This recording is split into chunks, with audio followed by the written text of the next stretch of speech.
Today I slept with another man. Dan Jenkins stopped midway to get a microbe from the refrigerator and looked back at Caroline, his lovely 29-year-old wife. She stood in the doorway between the office and the kitchen. He had just returned home from work and allowed himself one glass of beer, which helped him relax after a hard day spent collecting insurance.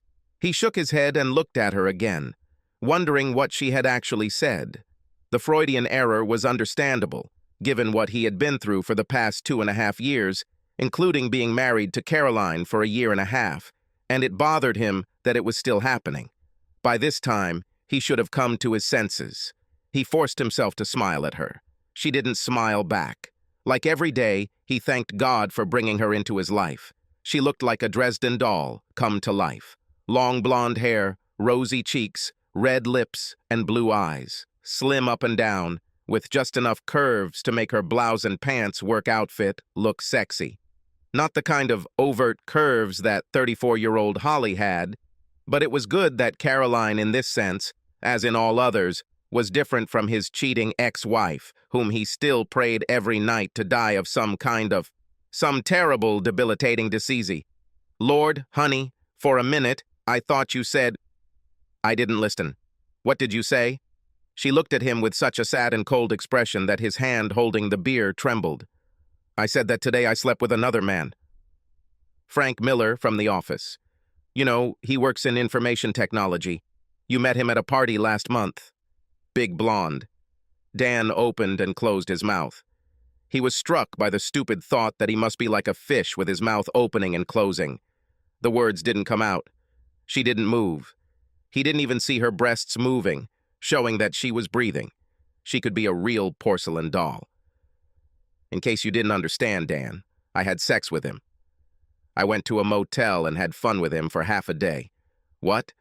He carefully placed Michelob on the kitchen table. A crazy thought occurred to him that he should be careful to wipe it up if it spilled. How are you?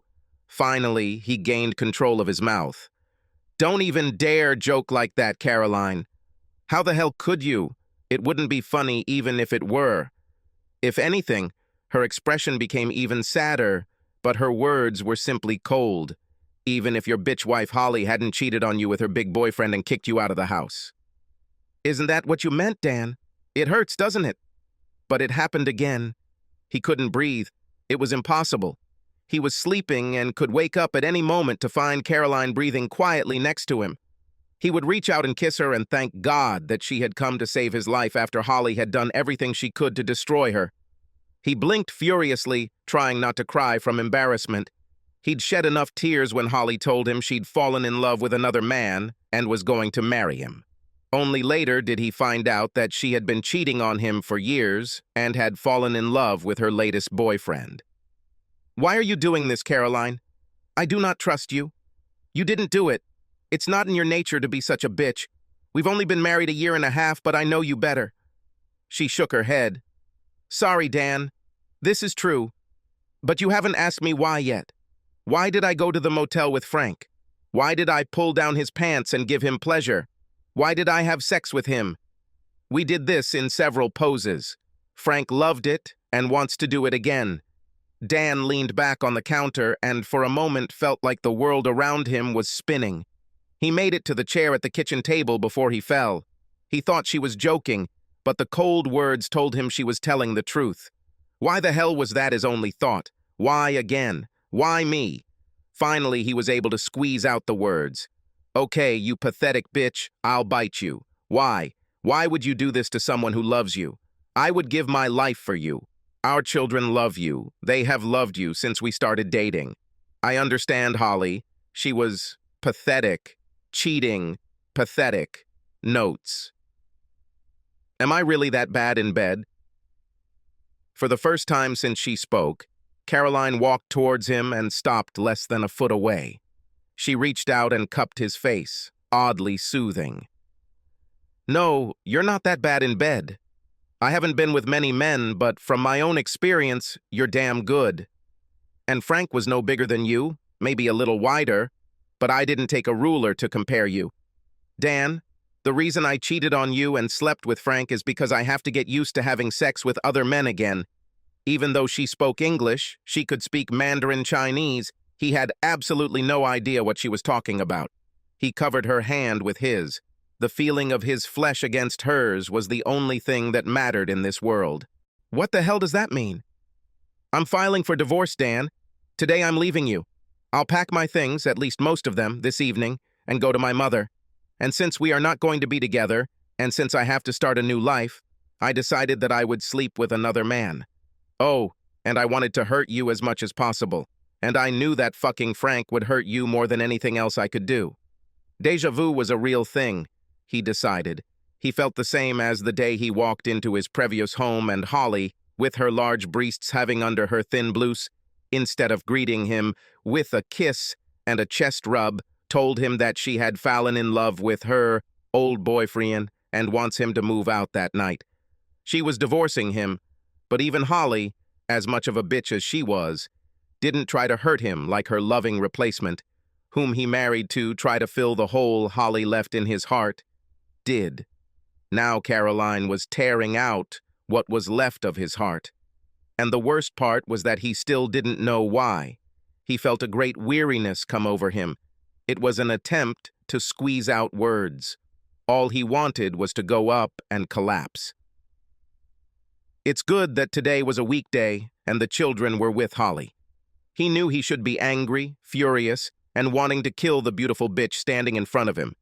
But it was as if Holly's first betrayal had stolen all the anger out of him. All he has left is sadness. I think I know the rules. It must have been an old boyfriend you got back together with.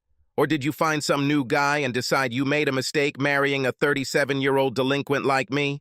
Who are you in love with now? In you. It was always you, from the very day you came into my office.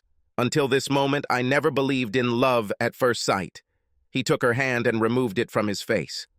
Let me clarify. You're in love with me? You were in love. And you're going to a motel to have sex and please some guy because you're going to divorce me and you want to hurt me. What is it about this picture that I don't understand? I still love you. I chose Frank to have fun with because every girl at work says he is a stud and a real lover. I felt good being with another man. But although I enjoyed it and enjoyed him enjoying me, he never rang my bell. He couldn't give me pleasure. I couldn't understand it. With you and me, well, you know how it is. I never knew how much good I could feel until I got into bed with you. I thought it would be the same with him, but it wasn't. I had to pretend a couple of times so as not to hurt his feelings. I guess I love you so much that just pushing buttons doesn't work anymore. He stared at her. Something was wrong here. But, she said, I decided it didn't matter. I will have sex with Frank or anyone else over and over again, and eventually I will stop loving you and respond to them the same way I respond to you. Maybe not as wild as I was with you, because I don't think I'll ever love someone the way I loved you again. But I can live my life. He grabbed her small, slender hands in his and pulled her down until she knelt in front of him and lifted her head slightly to look him in the eyes. Caroline, for God's sake, think about it. I don't understand. How can you love me and tell me that our sex is the best thing you ever had and want to divorce me? I gave you more than a year, Dan. I tried my best, but I can't do it anymore. I can't live with a cheater. He couldn't believe what he was hearing, and he almost wanted to laugh and cry at the same time. She ruined their marriage by sleeping with another guy because she thought he was cheating on her. He wanted to grab her and pound some common sense into that pretty, completely stupid little head. Lord, do you really think that I'm cheating on you? Caroline, I haven't touched another woman since the day we met.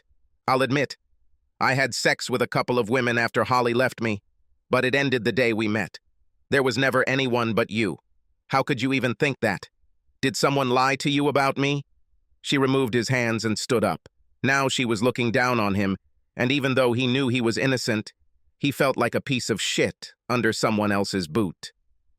I didn't say you were sleeping with someone, Dan. You are in love with someone else, and this is the same as cheating. You promised me that you would love and cherish only me, and you lied. You are in love with someone else every minute of our marriage. He had a terrible feeling that he knew where this was going. Caroline was wrong, but how could she be made to believe him? Nothing like this.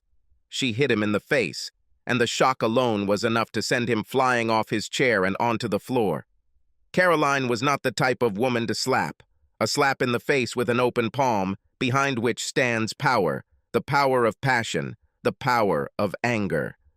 Don't you dare lie to me, Dan. Do me the courtesy of at least being honest with me. You ruined my life. You tricked me into marrying you. You made me fall in love with you. You probably ruined me for the sake of other men. But don't keep laying on top of all the crap you did to me. I don't love her anymore, Caroline. I don't. You have to believe me. No. Do you know that you talk in your sleep? No, well, you know. You cried for her, begged her to come back to you. You screamed her fucking name when we made love. You bastard. You know how much it hurt me. How many times have you had sex with me with your eyes closed so you can imagine yourself inside her? She took a deep breath. All my friends, all of them, and my mother, told me not to marry you. They said you were devastated by the divorce, and Holly was cheating on you. They told me I was a rebound, that you love her, as evidenced by the fact that you fought like cats and dogs over everything. You were more interested in trying to hurt her than taking care of your own children and living with me. They said you'll either go back to her if she bends your little finger, or you'll realize you don't love me and move on to someone else after you've had time to heal. But I was stupid and told myself that my love could change you, heal you, bring you to me. And I was ready to wait until you stopped loving her. I've been waiting over a year, Dan, but you still talk in your sleep, and I still see your face when they mention her name. Damn it, Caroline, she hurt me worse than anyone. She tore my heart out. She is the mother of my children. Of course I have feelings for her. We were married for over 10 years, but I don't love her. You have to believe me. I don't believe it. I've been watching you for a year, Dan. You're a man in love with another woman. I did everything I could, but I lost, and she won. I hope you and her get back together someday because I can't imagine you ever being happy with anyone else. She left the kitchen. He caught her at the entrance to what was their bedroom and grabbed her from behind by the shoulders. You want me to get on my knees and beg? I will. I'll do anything, Caroline. Anything. I should hate you for sleeping with another man, but I forgive you. What do you want? Do you want us to move to another city? Another state? What can I do? She jerked, and he loosened his grip. You can let me go and go. Let me grab my things and get out of here. Our marriage was a mistake. He watched her leave, and all he could say was, "Don't go, don't go." After a while, he went down to the office, took a bottle of Dewar, filled a glass, and began to work steadily to get the shit out of him. He heard her leave the front door, but he didn't even try to get up. Now that she was no longer around, he sat in front of the dark television, drinking and crying until the night passed. The next day, he didn't wake up until 11 o'clock in the morning, but since he had his own insurance agency and staff, he didn't have to rush to work. After a while, he decided to screw it all and drove to Jacksonville Beach, about 20 miles from his home in Jacksonville, Florida. He walked out onto the beach, leaving his boots and socks in the car, and watched seagulls fly overhead and a few stubborn northern tourists sunbathe in the cold November air of a fall Florida day. He could try to figure out a way to get out of the box he was in, but he didn't think there was a way out. First, his 10-year marriage collapsed one day when he discovered that he was just a meal ticket for the cheating mother of his 2 beloved children. He recovered from this fiasco and found another woman he loved, and now she went and had sex with a stranger and was preparing to divorce him for loving his ex-wife, a bitch. How to prove that you don't love, he thought. Would praying for her to die a horrible death every night, even if it could be proven, prove it? He wasn't a psychiatrist, but he was smart enough to realize that the reason he hated Holly so much was because he really loved her. The pain of her betrayal was not as intense as before, but if he thought about it, he felt a heart attack. But he loved Caroline. He knew that too. After all, you can love 2 women at the same time, right? The next evening, Wednesday, he called Caroline at home, and she said she didn't want to talk to him. He called her at work on Thursday, and she hung up. He drove past her office at closing time and saw her come out with a big blonde guy who must have been Frank, talking to him on the way to his car. But to his relief, They didn't touch or kiss, and when he followed her as quietly as he could, she drove straight to her mother's house in a mobile home park on the city's west side. He called her on Friday at work, and she told him to stop calling her. "Sorry, baby, but I'm losing my mind. I do not know what to do. I'm losing the woman I love more than anything in this world, whether you believe it or not. Please tell me there is something I can do to stop this. I need you. I'm still angry at you, Dan, I have to tell you. But I came up with something. I'm not going to tell you that I won't file for divorce, but there is something you can do that will make me think about giving us a second chance. Just tell me, whatever it is, I'll do it. I don't know if you'll be so happy when you hear this. I will come to you, to us, tonight. Can we go out to dinner and talk about this? No, this is not a date. I want to talk to you, and then I'll go home. And go out with Frank again? Didn't you have enough the first time? He cursed himself the minute those words left his lips. That wasn't what he wanted to say, but he was so jealous and angry that he couldn't stop. No, I'm going for a walk with my mother and her two friends. They always have dinner on Friday night. And Dan, I won't date Frank anymore. I told him it was just one time and he was fine. I will not date anyone until our divorce is final. I shouldn't have done that. I knew it. But I was damn mad at you. I just wanted to hurt you. But it was wrong. There will be no other man until I become a free woman. And even if we get divorced, I will always regret that I did this to you. He dealed Holly's family a number, which he now hated. He forced himself to speak politely to this bitch who had burned his life. I'm so sorry, Holly. I know I have to pick up the kids at 6 p.m. for the weekend. But something came up. This is important, otherwise I wouldn't ask. Do you mind if I pick up the kids tomorrow morning? Yes, I object. Bill and I. But no matter. When will you pick them up? How about 9 a.m.? Okay, I'll cook them. Thank you. She hung up without saying another word. After hanging up the phone, he shook his head. Lately, she has been acting almost human. It was strange. In the first year after they broke up, they didn't exchange a single decent word. It was a never-ending struggle to see who could pull the other's chain. Of course, he knew it was mostly his fault. She had their home, their children, and most of their friends. All he had was the pain and embarrassment of being the abandoned idiot who never saw this coming. But in the year since she'd gotten married again to that guy Bill he'd never heard of, she'd almost turned into a decent person. Of course, she disappeared for almost 6 months. Bill dropped off and picked up children on court-ordered visits. Bill he talked to. For some reason, she avoided him almost completely. However, she was mostly decent now. But despite the changes, he was still as careful with her as with a spitting cobra. Even though Caroline said it wasn't a date, he made spaghetti carbonara from scratch, which she loved. And he bought a nice white Asti because she loved it too. He felt like a high school student getting ready for his first date. He vacuumed the office and polished the kitchen counter. He wanted everything to be as good as possible. If this was the last time he spent time with Caroline in their home, he wanted it to be as good as possible. At exactly 7 o'clock in the evening, he heard her 2005 Saturn pull into the driveway. He cooked spaghetti and placed it on the dining table along with wine, good food, and cutlery. He lit 2 candles at both ends of the room and took a deep breath of the fragrant air and prayed for a miracle. There was a knock on the door, and something he didn't even know was fragile shattered inside him at the sound. A stranger knocked on the door, not like a woman returning to talk to her husband after a short separation. He opened it and reveled in the sight of it. She was dressed in a casual blue pullover against the November chill and white slacks that hugged her tightly. "Hello," he said, smiling and peering into her face, trying to understand why she was here. "Hello, Dan." She went inside and sniffed the air. "Candles and carbonara. You didn't miss anything, did you?" He shrugged and grinned. "Sorry, but I had to try. Even if it's not a date, could you have a glass of wine and some carbonara? Just 2 people ate a little and drank a glass of wine. No obligations." The small smile disappeared from her face and she shook her head. "No, I won't stay. I came here to talk, and then I'm leaving. I really don't think it will do any good, but I have to try. I don't want to divorce you. I don't want to try to forget you. But honestly, I don't think you can do what I ask you to do.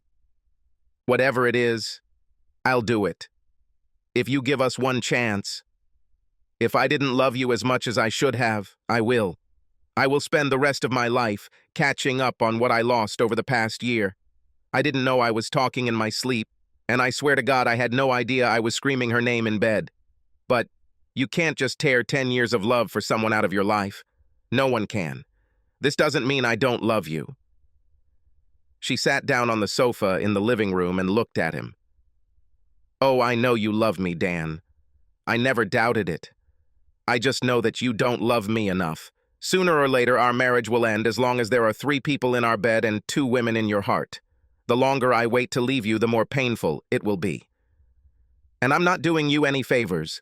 You would either go back to Holly if she ever realized what an idiot she was, or you would find someone new, someone who wouldn't taint your memories of your life with Holly, and you could love her without any reservations. You're so wrong. Maybe, but that's exactly how I feel, and there's only one way to believe that you can forget her and start a new life with me. Anything you want, just name it, and I'll do it. She looked into his eyes and said, Then go to her and forgive her. Forgive her, and let it be true when you say you forgive her, and then you will come back and convince me that you have let go of all the hatred and pain you feel for her. Then I'll think about coming back to you. He stared at her, stunned, of all the things he could have expected to hear from her.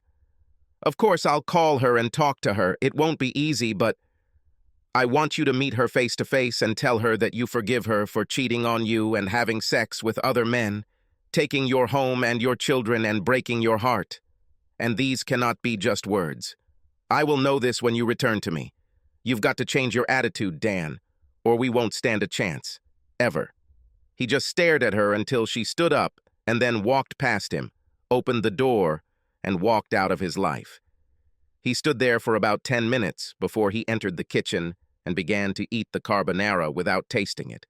He should have forgiven the woman he loved blindly, not realizing that she had been tumbling around with other men before returning home to give him a warm, feminine kiss that probably had remnants of another man in it. He should have forgiven the woman who slept with other men while married to him before meeting the man she fell in love with. He had to forgive the woman who had traded 10 years of intimate, casual, and familiar nights for a new life with a stranger. He had to forgive the woman who ruined his life and didn't even bother to tell him why he wasn't good enough for her, made him wonder every night what was wrong with him, that all that love wasn't enough to keep her. What was missing? What was missing from him? Why didn't Caroline just ask him to fly by flapping his wings? He would have just as many chances to do both. He struggled with it all weekend, taking 7-year-old Bob and almost 9-year-old Becky to the movies and bowling, because they had both just discovered the game thanks to Bill's love for the game. He winced when they first started talking about Holly's new husband and his interests. But kids are good judges of people, and they seemed to really like the guy, so he could put up with catering to Bill's interests. And he struggled with it for the next week after they went home. He couldn't bring himself to dial Holly's number, and when he picked up the kids that Saturday, he couldn't even look her in the eyes. The week turned into 2 weeks, and he had children again. He wasn't sure why she had turned into an almost human being, but all the decent things she had done seemed to have happened since she had met and married that Bill guy. Both kids asked both weekends where Caroline was. She had wormed her way into their hearts, and both weekends, when he had told them that they had had a little fight and that she was living with her mother for a while, had become palpably painful. They insisted on calling her, and she was willing to talk to them. Both children were crying but seemed to enjoy talking to her. Although they made it clear that she was willing to talk to him, he refused. He couldn't talk to her while her unsatisfied demand stood between them like an unexploded mine. Then a month passed, and one day as he sat outside her office in downtown Jacksonville, he saw her walking outside with blonde Frank. He saw the tall man lean down to kiss her on the lips and cup one breast so that it could not be seen by his colleagues walking out behind them. Dan saw her turn her face so that Frank's lips touched her cheek, but she allowed him to touch her breasts for a moment before freeing herself. While he was watching this scene, there was another little death inside him. He had no doubt that she had been honest with him and had not slept with Frank again. But Frank pursued her, there was no doubt about it, and little by little he laid claim to her. By the time it comes to divorce, she will fall into bed with him without any fight. 5 weeks after their last conversation, a man showed up at Dan's insurance agency office at 10 a.m. with an official package. After he handed it to Dan and said, "You've been served," he turned and walked out. Dan picked up the phone and told his staff that he would be gone for the rest of the day. He stopped in the darkness outside what used to be his house and walked to the door. Although he was annoyed that he had to knock to enter the house he had bought and paid payments for 10 years and poured his own suite into, he knocked. Bill opened the door.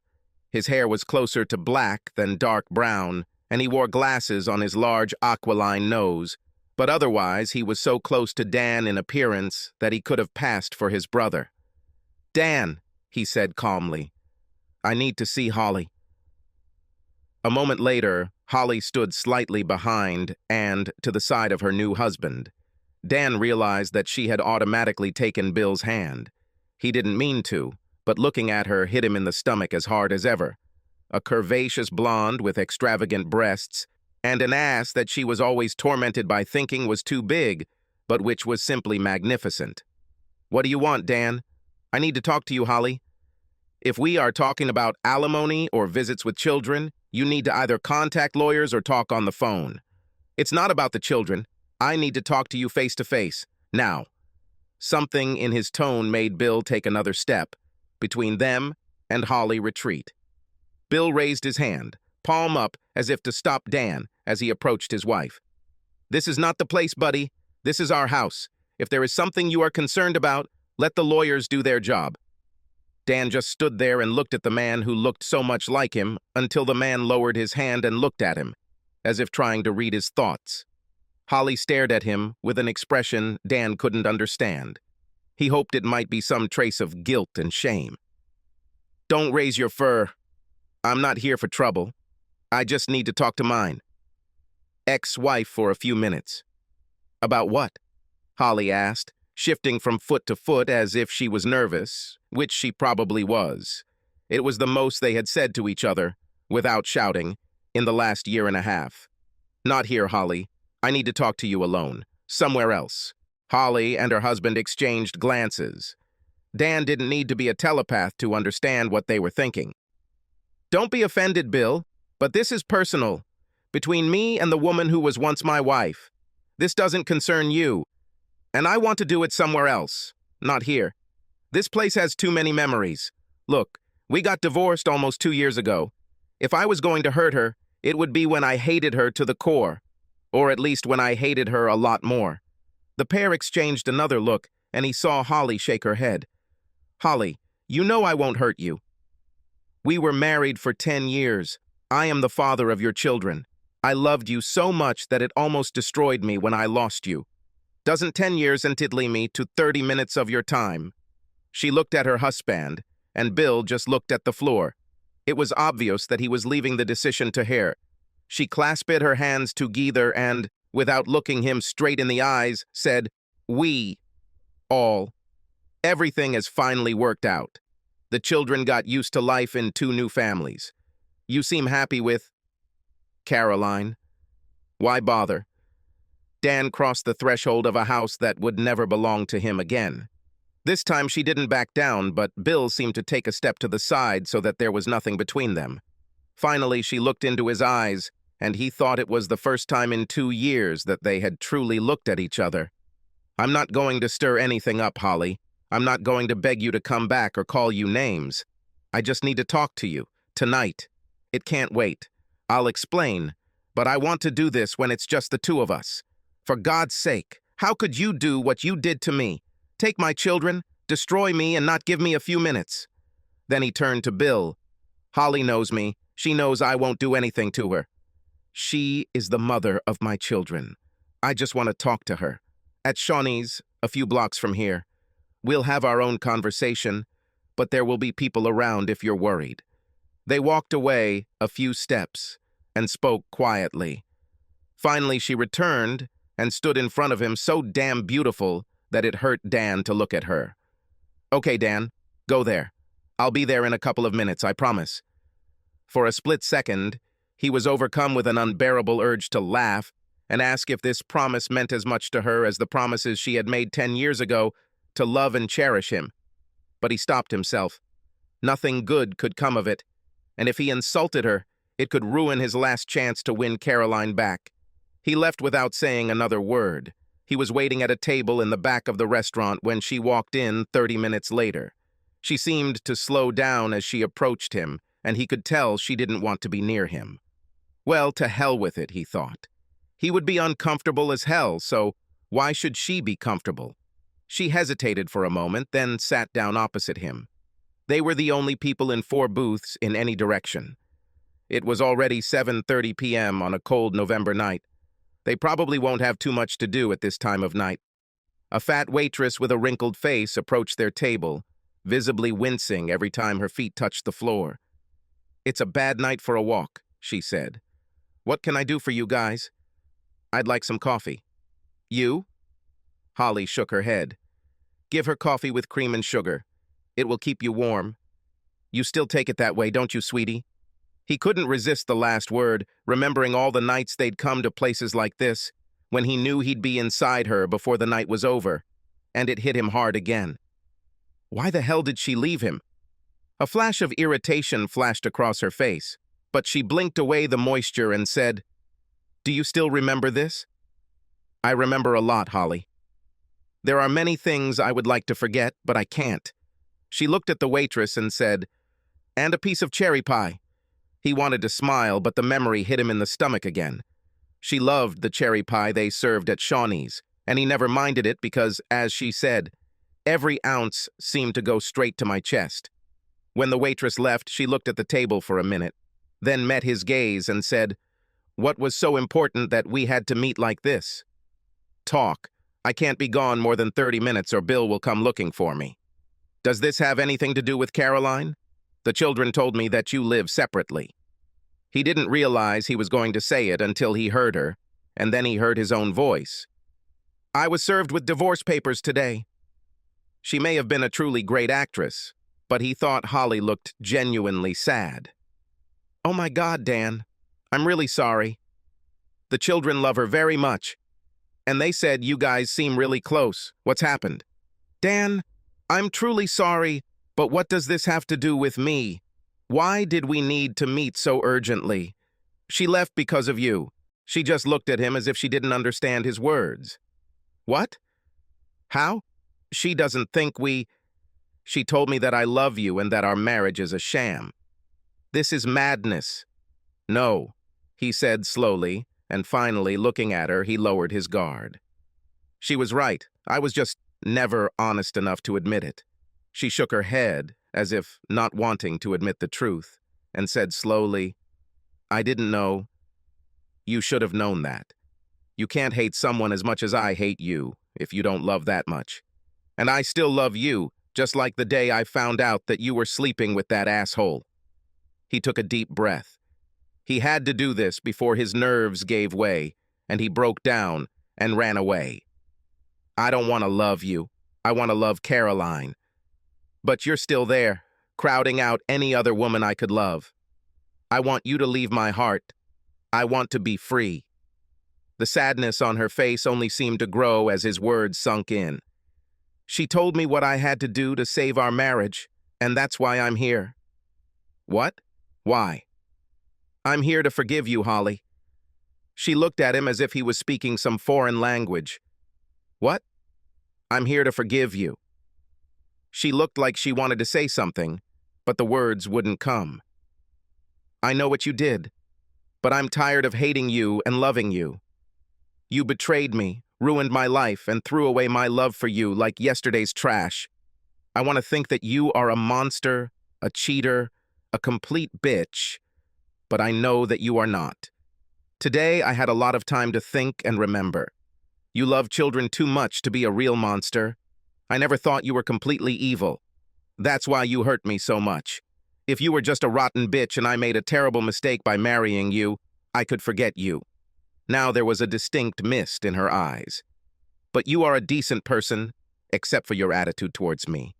You are a good daughter, a good mother, a good friend. The people at your real estate agency love you. I'm the only person you've ever treated like crap.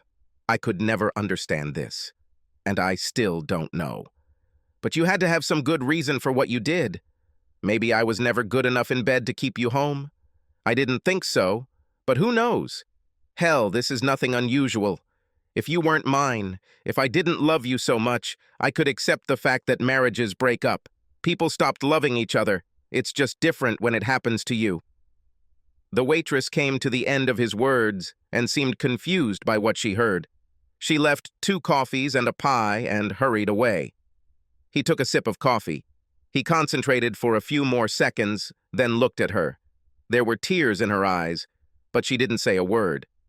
"Anyway, Holly, I've decided to let go of the hatred. We will never be friends, but I will try to move on and forget you. I will always be there for you when it comes to children. And God, it's so hard. I hope that this guy, your new husband, Bill, I hope that he can give you what I couldn't. It was almost over, and he was alive. He wasn't sure his heart wouldn't stop beating at some point, but he survived. He took a deep breath, stood up, and left the booth. That's all, Holly. I just wanted to tell you this. Have a happy life." Before he could leave, she put her hand on his, and it stopped him, as if he had been hit with a stun gun. This was the first touch in almost 2 years. "Sit down, Dan." He was torn. Part of him wanted to run away from her, and the other half wanted to jump on her and tear off her clothes. The tears had stopped, but she looked as if she had returned from the funeral of her closest friend. "I listened to you. Will you listen to me? I have something to tell you, and it will cause you even more pain than you already have. But you deserve the truth, and I hope this helps you move on." He couldn't help but think, Jesus Christ, you're going to hurt me even more than you already have. Is that even possible? But he slid back into the booth. He saw something on her face that he had not seen either on the day she told him she was kicking him out or in the days that followed. He couldn't say what it was, but something was moving underneath that strong, calm exterior. "We never talked about this, but I should have. It wasn't good to leave things as they were, but that was part of our whole problem." He had no idea what she was talking about or what would happen next, but he knew that nothing good would come of it. She looked like she was taking deep breaths to gather the strength to plant the verbal bomb she was about to throw at him. Finally, she said it. "You say you loved me and still love me. Here's the thing. I never loved you. Like that." Somehow she managed to look him in the eye. Never? He couldn't believe his ears. Even knowing what he now knew, he couldn't bring himself to believe it. Even at the very beginning? Now she finally looked away and looked at the table for a minute, but eventually looked up at him again. "I liked you. I really liked you. You remember I was meeting with Dave and Bob when you came into the picture when we met at that Chamber of Commerce that Saturday night." He remembered. He was 26 years old and worked for another insurance agency until he gained enough experience to open his own. He came close to marriage twice, but nothing came of it, and they separated before things got too serious. He was 26 years old, horny, and just wanted to see if he could get laid when he agreed to go to a Chamber of Commerce party at the Big Bell South Tower in downtown Jacksonville that Saturday night. He was good-looking and had great luck in nightclubs, so he decided that he might get lucky that night. But he never expected to see the vision that met his gaze as he stood with a group of other women near the cash bar. She was dressed in something sheer and light blue, and even through the fabric he could see that she was incredibly built. He always adored big breasts, and she had it. She wasn't too tall or short, just right. Blonde with good California surfer looks and a fantastic body. He caught the attention of the bartender, one of those college students who make money on the side at these types of events. Dan took out a $50 bill and put it in the guy's hand. "She's yours if you tell me or find out what the blonde in blue with big breasts is drinking." The guy looked at the counter and smiled. "A good man with taste. If I wasn't working, I would try to do it myself. I didn't wait on her, but let me ask a couple of guys."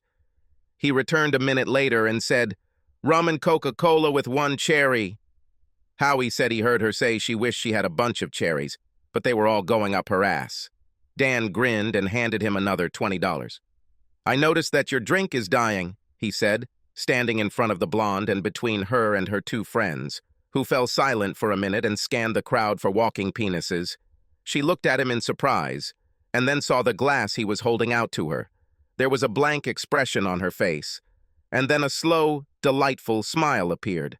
A dozen cherries swayed in the dark liquid. "Sorry, but I thought I'd find out what you drink, and one of the bartenders told me that you like cherries, but they all go up your ass." A smile flashed. She was clearly trying to fight it. "Sorry to say this, and I don't mean to get too personal, but with an ass like that, you could eat a bushel of these things, and it wouldn't hurt at all." She lowered her eyes and blushed for a moment, then raised them and began to look at him frankly, appraisingly, from head to toe. "You went to all this trouble doing detective work just to buy me a drink? Why am I worth all this effort?" "I hope someday I can show you how glad I am to see you," Dan said, seeing something in her eyes that told him that he would get lucky very soon. He returned from the past with a painful feeling in his stomach. How can something so good turn out to be so bad? "I liked Bob, the insurance agent I was dating, but I really loved Dave. Remember, I told you how close we were to getting married and how I really loved him. But when he moved in with someone else, I was jealous. When I met you at that party, I was very excited. You were hot, and I loved the way we made love that first night after the party. I started dating you hot and strong to make Dave jealous. He became more and more interested in the girl he lived with, and so we met more and more often, and the more we met, the more I liked you. You were sweet and kind, and the sex was incredible. But then again, I've always loved sex. And then one day Dave called me and said that he fell in love with her and was going to marry her. That's why I threw myself at you. It was fun. You treated me like a princess. No one has ever treated me like this." A few months later, he married her. And then you remember those 2 weeks you had to spend in New York studying when you were preparing to open your own agency. So, one day Dave called me out of the blue and said that he had a fight with Mary, the girl he married.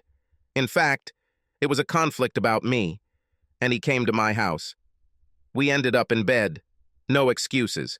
You and I weren't married yet, but by that time we were already close. Or so you thought. But honestly, to me, you were just a guy I dated because I was heartbroken. Long story short, I slept with Dave the entire 2 weeks you were gone. She met his gaze again. Then you came back, and Dave made peace with Mary. I had no reason to talk about what happened because I didn't see that I had done anything wrong. And then, a month later, I found out I was pregnant with Becky. When you found out about this, you said we should get married and wouldn't take no for an answer, although I tried to dissuade you. Remember, I tried to tell you that we don't need to get married. Having a child out of wedlock was no longer something terrible.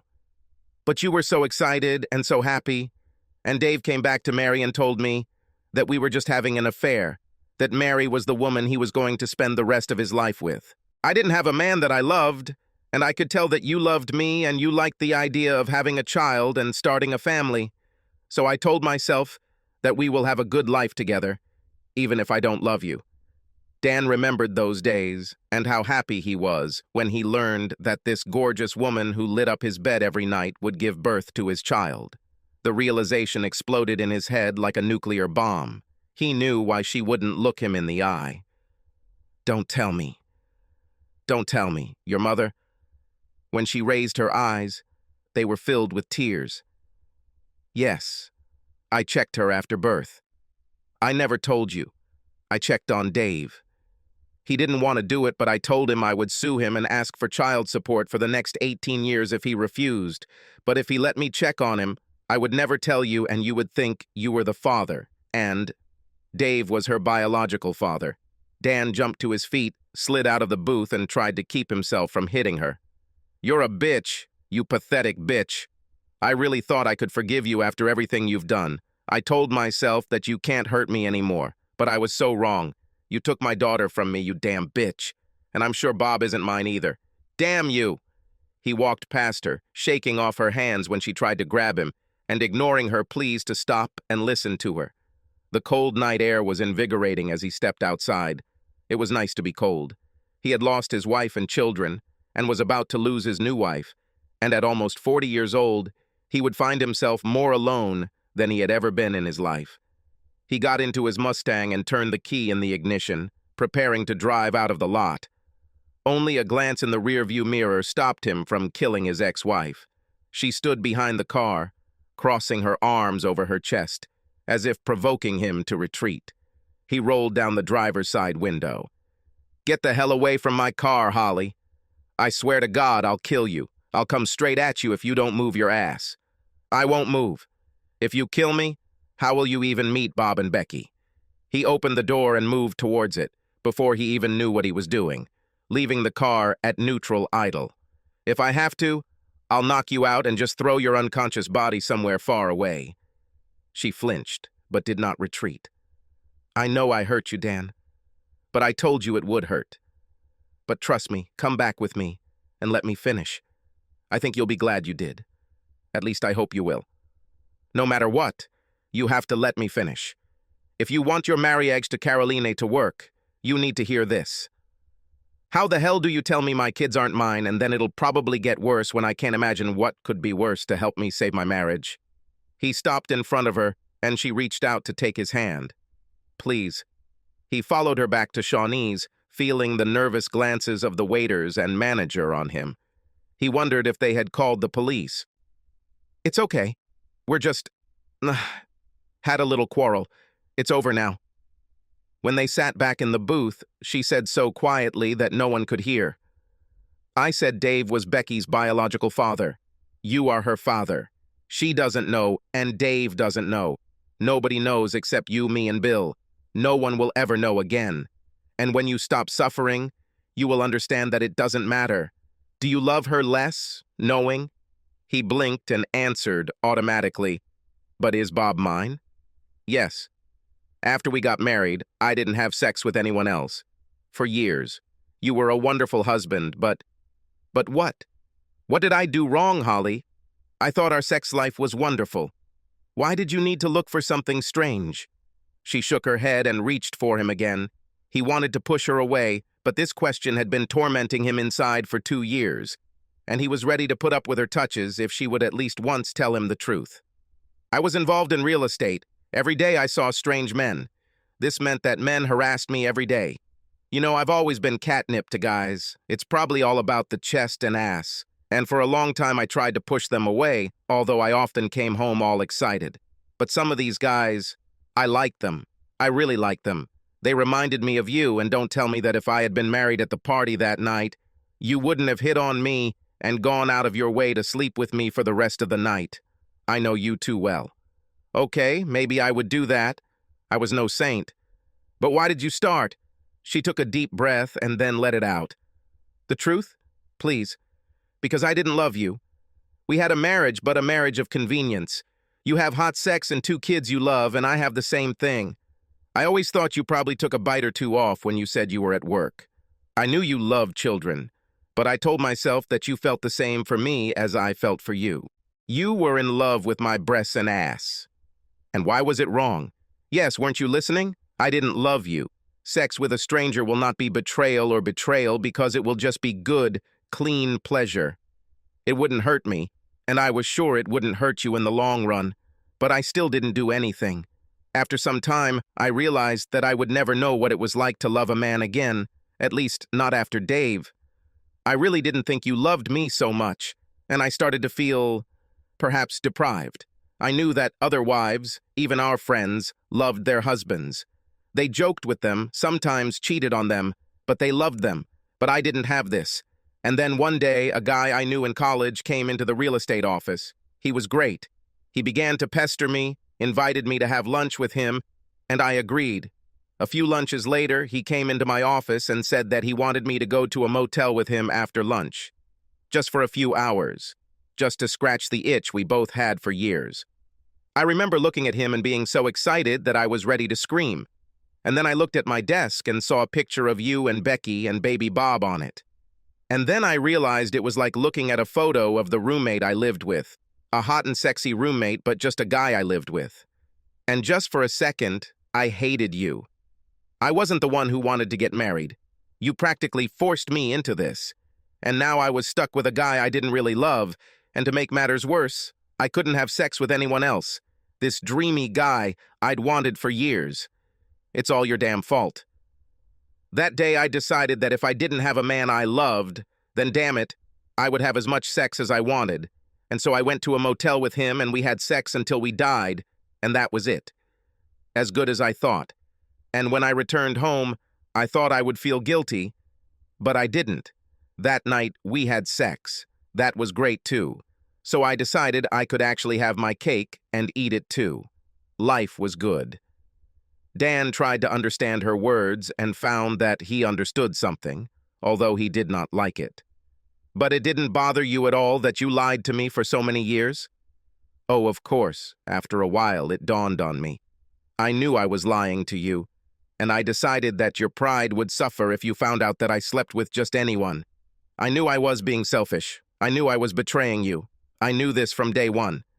But I knew that you loved children, and if we parted, you would lose them. And I tried never to deprive you of sex. We had a pretty good sex life, didn't we? So it was convenient being married to you, and I told myself that there are probably millions of marriages like ours, in which people live well together, but go out to worry. So, what happened? That's exactly what I expected, Dan. As long as it was a one-night stand, it wasn't hard to leave these guys.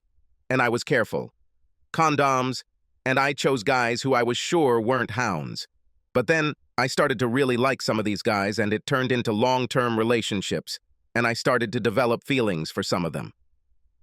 Finally, I met Sam, and we dated for almost a year before I realized that I loved him. She loved him the same way she loved Dave so many years ago, and I didn't want to live without him, and without love in my life. I knew that sooner or later you would find out. I decided that the kindest thing I could do was tell you that I met someone else and get a divorce. I never wanted you to know about all my infidelities. She sat silently, and he could only look at her, trying to understand what she told him. "Who are you?" he finally asked. "How could I live 10 years and not have the slightest idea who you are? Because I am a very good actress, and you loved me and didn't want to see that I didn't feel the same. But deep down, you must have felt that something was missing. Is not it? In the end, I told myself that when you leave, you will find someone who can love you." He shook his head. "You were such a good actress, and I was so in love with you. I never guessed." She bowed her head to the table, and he couldn't believe it. But she was crying. "Oh God, I didn't want to hear that. I told myself that you should feel this. I never thought that you didn't realize this." In the end, he just shook his head in amazement and stood up. She answered his questions. He shouldn't have liked the answers, but she did. She reached out to grab his hand again. "Please stay a little longer. How the hell could it be worse? After you left, you know I moved Sam into the house, and it was fine for a few months. But he didn't really want children, even though he said they were fine. I saw this, and the passion between us cooled down. 6 months later, we broke up, and I dated everyone until I met Bill. It was like with Dave. On the second night of our date, I realized he was different, and by the time we had been dating for a week, we had sex, and I knew I loved him. The funny thing, Dan, and I know you won't see anything funny in this, is what everyone told me, and I see it now, is that he could be your brother.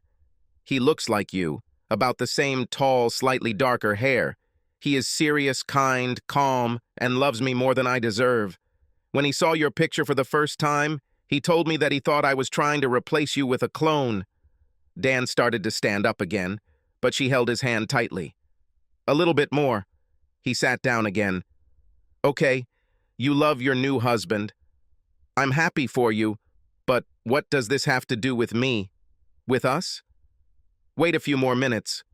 Well, I fell in love with Bill, but I knew I had to tell him about us, about you and me and what happened. I didn't want to tell him. I didn't want him to know what a liar I was.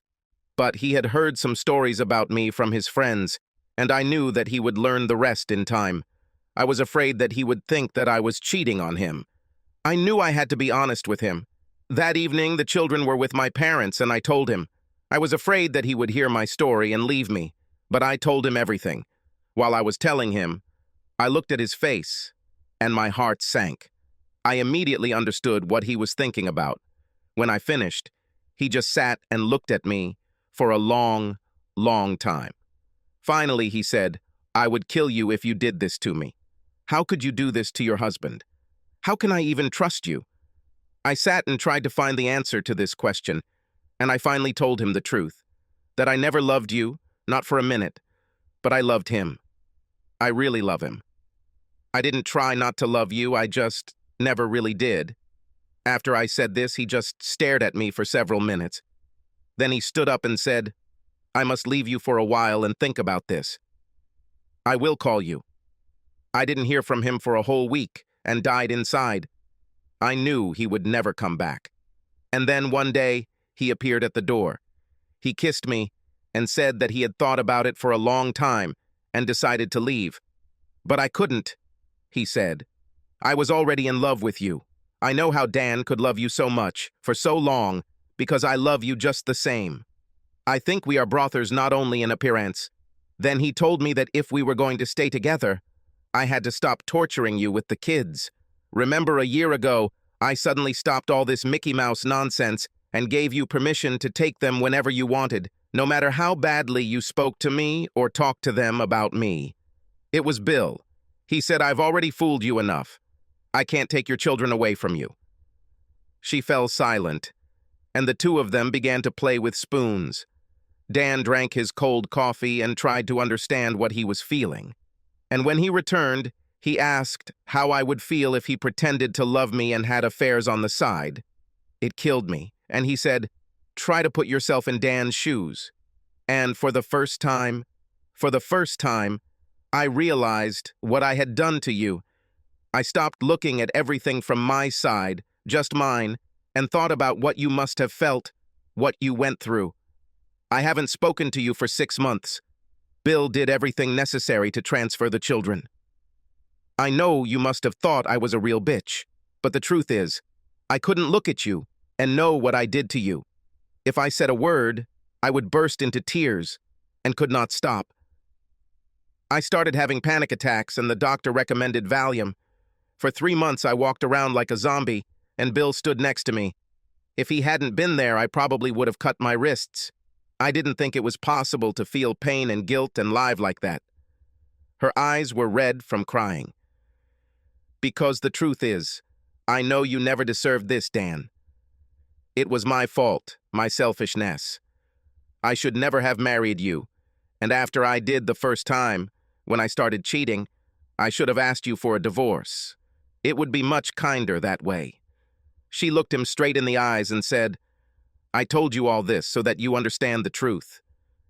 You never had a wife like you thought. You never had the love you thought you wanted. It was all a lie, or an illusion, or a dream. It wasn't real. I would say you wasted 10 years of your life, but you have Becky and Bob. They are real, and they love you. If you ignore everything else I said, remember this. I am their mother, and I know their hearts. They love you more than anything in the world, including me. You may hate me for what I did to you, but remember that I gave you these two. It looks like you finally found a woman who truly loves you. Don't leave her for someone, for something, that never really existed." He just sat there as she fell silent. He heard chatter in the kitchen in the distance, and outside, the sound of a lone car driving through the night. He felt like he was a million miles away from everything and tried to understand what he was feeling. It was the worst night of his life, worse than when Holly told him she loved another man and was leaving. In a way, even worse, because now he knew that he had never lost love. He was just comfortable, but still, He looked at these beautiful features that had been the center of his life for so long and tried to understand what had changed. It was like one of those optical illusions where a beautiful woman's face turns into a skull. She was Holly. She was still the beautiful woman he was courting. And yet, somehow this was not the case. He realized that it was like waking up from a dream. He could see the woman in front of him and remember the love and sex they shared, or at least he thought they shared. But somehow, the spell was broken. Her confession should have shocked him, should have destroyed the last shred of his masculinity. But he realized that this was not so. He remained the same person he always was. He loved this woman, enjoyed her body, and had 2 children with her. But somehow, there was no more pain. And then, as if the sun rose before his eyes, he realized the truth. It wasn't something he did or didn't do. It was like the old song, "You can't make someone love you if they don't want you." She never loved him. They were just 2 people living in the same house, making 2 kids, having great sex. But she was right. They were roommates, with benefits. He took a deep breath, and it was like breathing in without the pain of a broken rib clawing at his heart for the first time in 2 years. He stood up, grabbed her hands, and pulled her out of the booth. He looked at her red lips and leaned down to kiss her. For just a few seconds, he allowed himself to savor her taste, one last time. "Thank you, Holly," he said sincerely. He walked out of the restaurant without looking back, and it was only when he turned around to leave the parking lot that he saw her through the window, hunched over the table. Her body shook, and just for a moment he wanted to stop, go inside, and comfort her. But he knew Bill would be there in a few minutes, and Bill was the one she needed right now. The next morning he woke up after the best night's sleep in 2 years. At noon, as Caroline was getting ready for lunch, he walked into the building that housed the mortgage company where Caroline worked. He took the elevator to the 11th floor, where her office was the last time he was here. Her office was not moved. As he walked past the secretary and her colleagues, he received several curious glances until he reached a door with the matte gold letters, Caroline Jenkins. He entered without knocking and was not surprised to see Frank next to her. She was sitting at the table, and he was leaning over her. Their faces were close to each other. They were looking through some papers.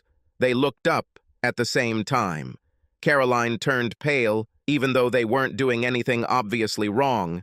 Frank stood up to his full height, about 4 inches taller than Dan. He fidgeted as if he didn't know what to do with his huge fists. "Dan, what are you talking about?" Caroline began. "I would like to talk to my wife." Frank glanced at Caroline, and when she made a slight movement of her head, he walked past Dan and out the door without saying a word. "I haven't heard from you for 5 weeks, and yet you show up in my office without a word. Yesterday I received divorce papers. I told you what I was going to do. They shouldn't have been a surprise. I just never believed that you would actually do this. Just like I never truly believed that you would sleep with another man just to hurt me." She tried to glare at him, but ended up staring at the papers on her desk. "I gave you a choice," she said stubbornly. "After you cheated on me, you left me no choice. You never told me that I talk in my sleep. You never told me that I screamed her name inside you. I would do anything to keep you, but you never gave me that chance." She lifted her chin and looked at him challengingly. "It was you who destroyed our marriage, not me. Don't try to blame it on me. And you hammered the nails into the coffin." "But that doesn't matter anymore, Caroline. I understand that if it were the other way around, I would never have done to you what you did to me. I would leave you, but I wouldn't hurt you. It's funny, but in the last 24 hours I've realized that Holly, that selfish bitch, never really meant to hurt me. She did what she did for her own reasons, but not to hurt me. And you, my loving wife, did everything possible to destroy me. So who's the bitch here?" She smiled bitterly. "I should have guessed. You just couldn't do it. You still love her." Dan walked past her and stared out the corner window of her office.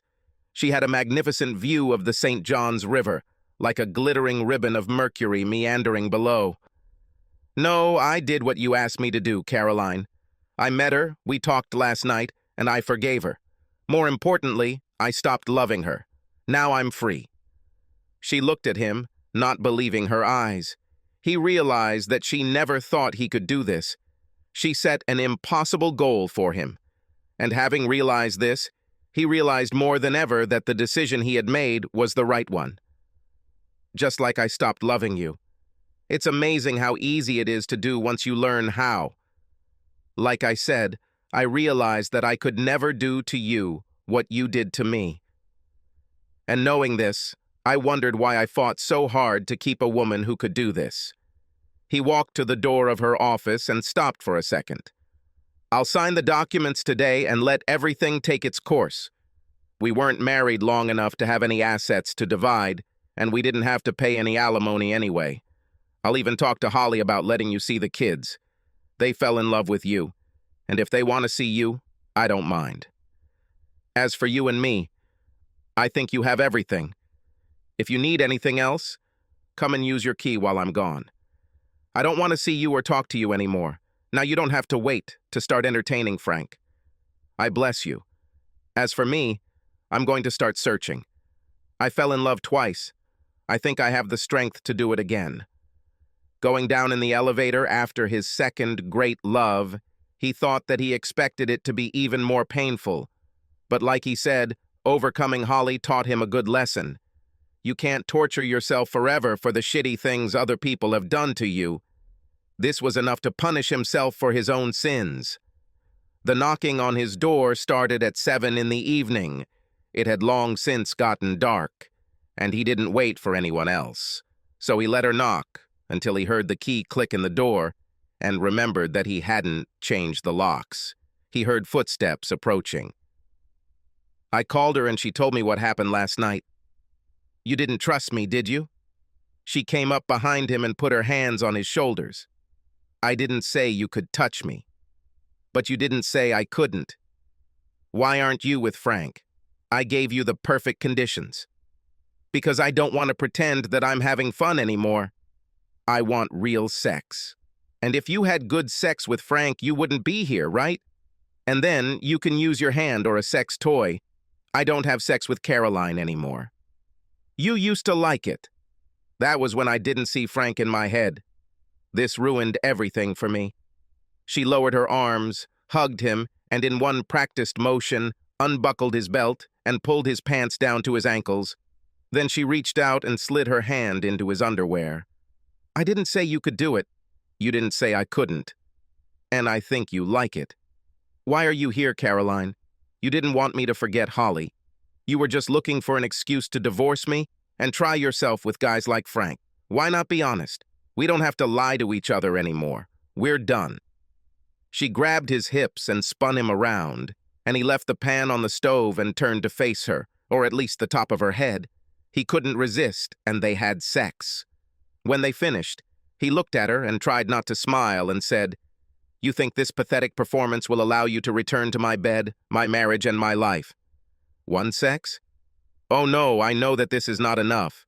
He pulled her towards him and kissed her. "You know you caused me a lot of pain. I didn't think anyone could hurt me like this after Holly, but you did. I know that, Dan. I have no excuses except that I was in so much pain that I couldn't think straight. But I will try to make amends.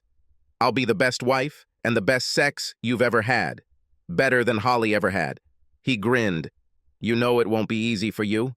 She punched him in the ribs. "Bastard!" Then the smile disappeared from her face and she turned and pressed her ass against him. "I have to confess to you, I don't want to, Dan, but I think I have to if we're going to live the rest of our lives." "What? You weren't dating Frank anymore, were you?" "No, I haven't, but we're still talking about Frank. He was 12 inches, and you didn't want me to develop an inferiority complex?" "No, but you were almost right when you said I wanted him and used Holly as an excuse." She felt him tense and pressed herself closer to him. "He's so damn good-looking, and the other girls in the office were talking about how good-looking he was, that I thought about him sometimes. Just wondering, how it will be. I would never do this, I assure you, but women fantasize too. And when I decided to leave you and decided that I would sleep with someone just to mess with your head, he was the first and only person I thought of. And when we had sex, I enjoyed it, Dan. He didn't make me feel good, but he made me feel really, really good. And when he was inside me, and when he played with me, I could tell that he wanted me badly. He didn't just go through the motions. He said that he had been thinking about me for a long time, too. You have to understand. Before this, I slept with a man who talked about another woman. I slept with a man who screamed another woman's name during sex. And she has such huge breasts, and I can see the effect she has on guys. I must admit, next to her, I felt like a skinny little girl. She turned to face him, and he saw tears in her eyes. I feel like such a brat, but I guess I was like that with him.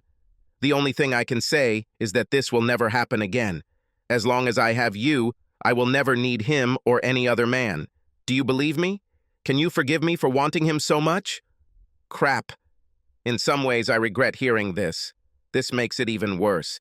But since we're coming clean, I have to tell you that when I was talking to Holly, it was damn hard for me not to throw her on the booth table, pull her panties down, and possess her.